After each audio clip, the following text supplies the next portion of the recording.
my phone, and for Okay. whatever reason, it didn't work through the phone. Okay, well, we'll get that straightened out. Star-studded moment. All right, go ahead. Do we Well, have I some guess- questions for the sheriff? Go ahead. Go ahead and answer.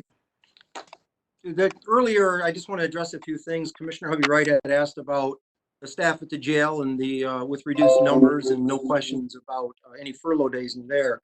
I do want to remind each of you that the jail operations, most of actually all the law enforcement functions that we do at the sheriff's office are mandated functions. Our staffing levels in our correctional facility are mandated by the Michigan Department of Corrections by the amount of bed space that we have from them. You know, right now, even if, you know, I don't want to say if everyone's showing up to work, even with the reduction of numbers that we have, we're still at a 30-to-1 ratio for our staff and the amount of inmates that we have. We're still well over 300 as far as that goes, the inmates go. The less inmates that we have right now has created more work. We're doing one-on-one movements. I'm so proud of the work that the staff has done at this point to help protect those inmates that are still there, officers that are coming in from other agencies. The processes that we have set up through quarantine stations for inmates when they come in before they get moved. It's been quite a process. And as I listen and I hear from all the other sheriffs throughout the state of Michigan, I say that I'm proud because staff is we're about a week and a half ahead of everybody else on what they're doing. And the work itself has just been great. So I hope that answers your question there. For that. Yes. The other thing I wanted to comment, if I could, it was the motion that failed due to lack of a second, and that being the hazard pay.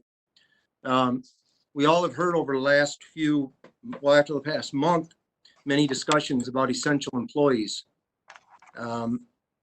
Though I feel that every one of the staff members, over 120 some individuals at the sheriff's office, every one of them are an essential staff member.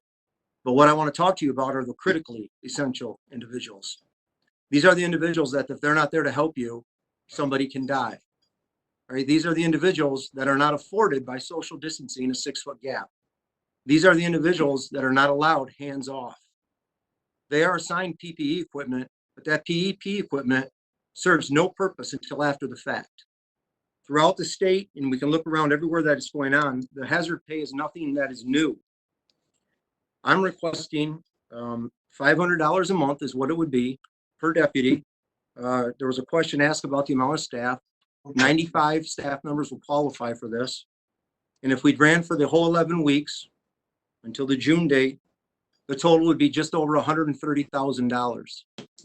Now, through salary savings that we have at the Sheriff's Department, I have enough money in my budget, already budgeted for this fiscal year. This is no impact on the budget, no additional impact on the budget.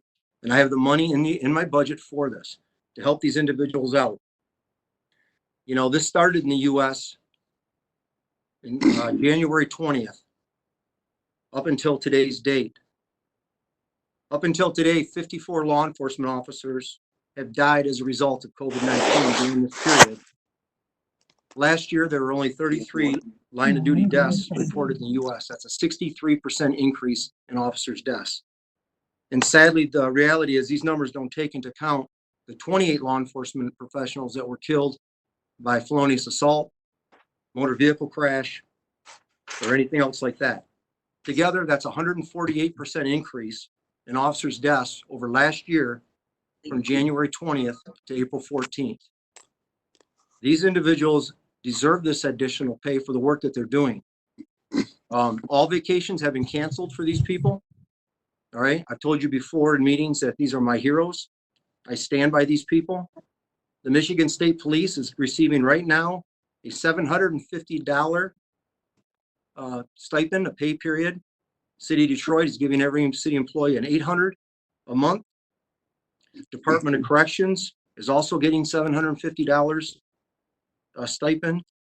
Local municipalities here, City of Muskegon is doing a $2.50 an hour raise plus $100 a week stipend from there. This is nothing that cannot be afforded. It's something, you know, we all know that this is a dangerous job, and I get that. And these officers, corrections and law enforcement both know what they signed up for. They can get in a crash, they can get shot, they can be stabbed. We get that. But if they're exposed to the COVID-19, they don't know that. All right. Then when they go home, they have to expose that risk to their families. My staff changes in their garages. They don't hug their children. Some of them are sleeping here at the department. There's no risk if an officer gets shot to his family.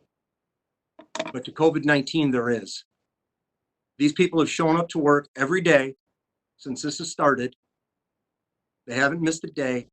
They're representing this community, and they deserve the support of this commission by doing Sheriff, this. thank you very much for your input there. And I'd just like to say, your department's not the only one that deserves the support of this commission. And we do support all of our employees. And you're not the only department that deals with the public.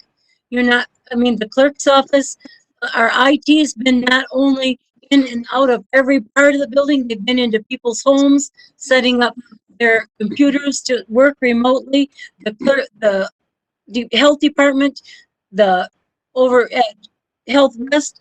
I mean, there's hundreds of our employees that put themselves on the line of COVID every day. And I don't think we can single out one department as more valuable than any other. It's not that we don't think your officers are worthy, but it's hard for us to single out one department over any other. Even the volunteers at the door are putting themselves at risk. The other day, the court administrator, Patrick Finnegan, was down at the door and signing people in and taking his temperature, wearing a mask. Everybody is doing their part, and no one department is more important than another right now. But I appreciate your passion for the people.